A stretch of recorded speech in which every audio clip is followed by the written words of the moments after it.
တောထဲမှာသွားနေတာဖြစ်ပါတယ်ဒီတောထဲကနေပြီးတော့မှ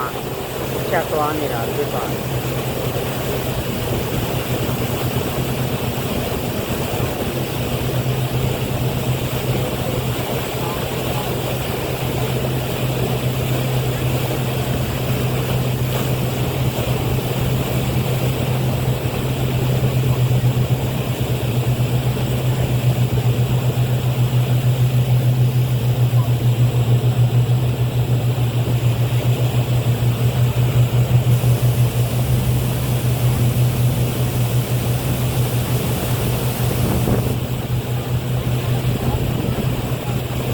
ဒီတောတွေကဆိုလို့ရှိရင်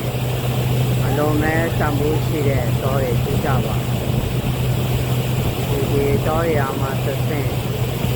ဒါသားငါးတွေ